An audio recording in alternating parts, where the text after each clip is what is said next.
BJP ने ऐसा कौन सा फैसला ले लिया है कि अखिलेश यादव के होश उड़ गए हैं। बता दें कि अयोध्या को लेकर बीजेपी लगातार नए फैसले ले रही है, लेकिन इस बार मोदी और योगी के एक फैसले ने सभी के होश उड़ा दिए हैं। बड़ा सवाल ये उठता है कि आखिर मोदी और योगी ने ऐसा कौन सा फैसला ले लिया जिसके बाद से न सिर्फ विपक्ष परेशान है बल्कि एक तबका जो कि मुसलमानों का है वो उससे भी ज्यादा परेशान है। क्या वक्फ बोर्ड की बात है या फिर बात कुछ और ही है? आपको इस रिपोर्ट में यह भी बताएंगे कि बीजेपी ने यानी कि केंद्र की मोदी सरकार ने मुसलमानों के लिए क्या कुछ अच्छा किया, लेकिन यह भी बताएंगे कि विपक्ष ने मुसलमानों के लिए क्या किया।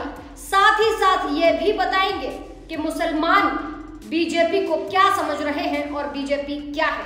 देखिए इस रिपोर्ट। बीजेपी के दो फैसलों ने धर्मनिरपेक्षता के नाम पर एक वर्ग की राजनीति करने वालों की खटिया खड़ी कर दी। जिन लोगों ने आज तक धर्म की दुहाई देकर सनातनियों को एक किनारे पर खड़ा किया था और मुस्लिमों को खास जगह दी थी, ये फैसले उनकी राजनीति को ही खत्म कर सकते हैं, जो अब बीजेपी ने अपने तीसरे कार्यकाल में लेना शुरू कर दिया है। उन फैसलों पर बात करते हैं, लेकिन उससे पहले आपको ये बता देते हैं कि मोदी सरकार मुसलमानों के लिए क्या क्या कर रही है और उसके बाद फिर मुस्लिम का वो प्रेम विपक्ष का दिखाएंगे जो टोपी वालों को ही टोपी पहना रहे हैं। पहले बात करते हैं भारत सरकार मुसलमानों के लिए क्या क्या कर रही है। मोदी सरकार ने एक रिपोर्ट के आधार पर अल्पसंख्यकों को विशेषकर मुसलमानों को 15 सूत्रीय कार्यक्रम दिया जिससे कि उनकी सामाजिक और आर्थिक स्थिति सुधरे। उड़ान योजना, केंद्र की नरेंद्र मोदी सरकार इस योजना के तहत मुस्लिम छात्र छात्राओं को प्रतियोगी परीक्षाओं के लिए फ्री कोचिंग व्यवस्था उपलब्ध कराती है।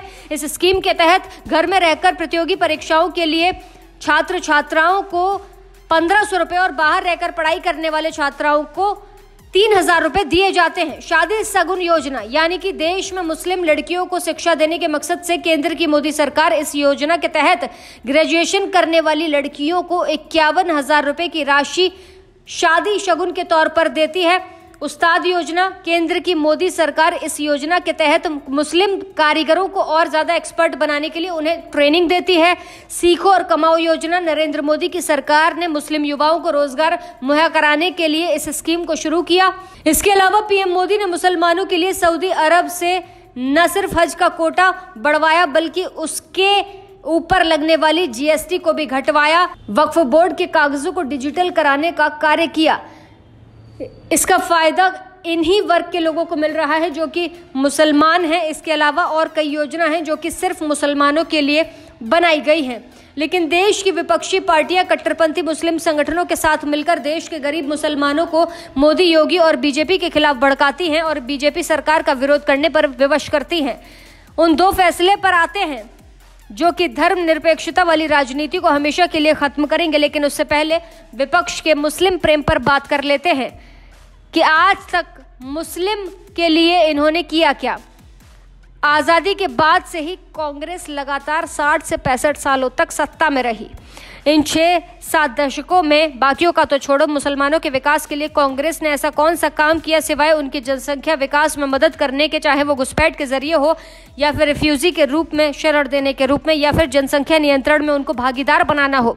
बता दें कि कांग्रेस हो या सपा, कई पार्टी यानी कि टीएमसी जो मुस्लिम प्रेम दिखाती है, उनमें से किसी ने भी मुस्लिम हित के लिए या उनके विकास के लिए कोई काम नहीं किया बल्कि उनको एक वोट बैंक के रूप में इस्तेमाल किया। बता दें कि इसके कई उदाहरण भी हैं। अगर सच्चा प्रेम होता तो जिस रफ्तार से मुसलमानों की जनसंख्या बढ़ी है, क्या उस स्तर से उनकी शिक्षा, उनकी सामाजिक और आर्थिक स्थिति बढ़ पाई? नहीं बढ़ी, क्योंकि कांग्रेस या अन्य सत्ता की पार्टियां कभी ये चाहती ही नहीं थी, उनका ये कभी मकसद नहीं था और अभी भी नहीं है। अब जो मोदी योगी के विरोध में मुसलमानों को इकट्ठा करने का प्रयास चल रहा है, उनके बीच झूठा भ्रम फैलाया जा रहा है बीजेपी के खिलाफ कि बीजेपी संविधान बदल देगी, मुसलमानों को भगा देगी या उनके अधिकार छीन लेगी, और इसमें बहुत हद तक उन्हें सफलता भी मिली है। इसके बाद अब बीजेपी को भी ये समझ आ गया है कि अब खुलकर खेलने का समय है। बता दें कि एक पीएम या सीएम के रूप में मोदी और योगी ने सबका साथ सबका विकास किया, लेकिन उस पर विपक्ष का झूठा प्रोपेगेंडा भारी पड़ गया। पीएम मोदी हो या सीएम योगी या राज्य की कोई भी सरकार, जब कोई जनहित की योजना लाती है तो उसका फायदा हर वर्ग के लोगों को मिलता है। ये नहीं कहा जाता कि मुसलमानों को ये नहीं मिलेगा।